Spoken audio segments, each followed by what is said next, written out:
कॅनडाच्या नागरिकत्वावरून अनेकदा टीकेचा सामना करणारा अभिनेता अक्षय कुमार आता पुन्हा भारतीय होणारे पासपोर्टमध्ये बदल करण्यासाठी त्यानं अर्ज केलाय आणि भारत माझ्यासाठी सर्वस्व आहे असं त्याने एका मुलाखतीदरम्यान सांगितलं। मिसेस चॅटर्जी वर्सेस नॉर्वे या चित्रपटाचा ट्रेलर प्रदर्शित झालाय। 17 मार्चला हा चित्रपट रिलीज होणार आहे। चित्रपटात राणी मुखर्जी प्रमुख भूमिकेत आहे। यावेळी राणी एका गृहिणीची भूमिका साकारणार आहे आणि ती आपल्या मुलांसाठी नॉर्वेजियन सरकारविरोधात या चित्रपटात लढताना दिसते। ओ शुभो शुभो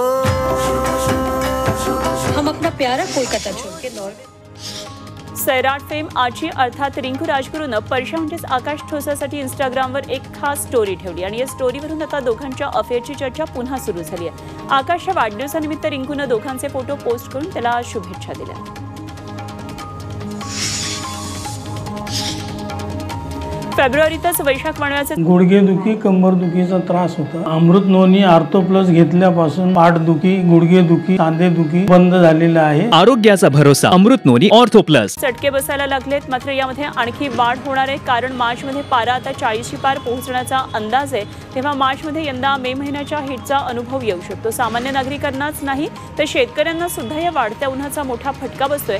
गव्हाच्या ओंब्या करपत असल्यानं गव्हाच्या उत्पादनात घट होण्याची शक्यता आहे।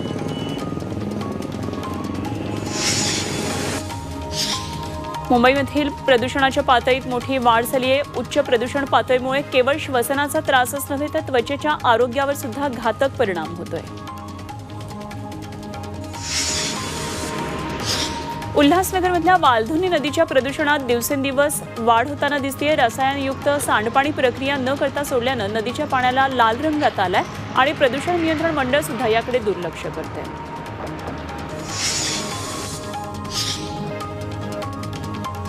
राज्यात गेल्या 24 तासांमध्ये गोवरच्या नवीन रुग्णांची संख्या 49 वाढली असल्याची माहिती सार्वजनिक आरोग्य विभागातर्फे देण्यात आली आहे। त्यामुळे आतापर्यंत गोवरच्या निश्चित निदान झालेल्या रुग्णांची संख्या 456 झाल्याचं आरोग्य खात्यानं अधिकृतपणे दिलेल्या प्रसिद्धी पत्रकात नमूद केलंय। मुंबईतल्या लहान मुलांमध्ये जीवनसत्वांची कमतरता आणि दृष्टीदोषाची समस्या असल्याचं समोर आलंय। पालिकेनं जागरूक पालक सुदृढ बालक या अभियानांतर्गत 2 लाख बालकांची तपासणी केली आणि यामधून बालकांमध्ये ही समस्या मोठ्या प्रमाणात आढळून आली आहे। मुंबईतल्या धारावीकरांनी कोरोना लसीकरणाकडे पाठ फिरवली आहे। गुजरात इथल्या संस्थेच्या मदतीनं केलेल्या सर्वेक्षणानुसार 35% धारावीकरांनी कोरोना लस घेतलेली नाहीये।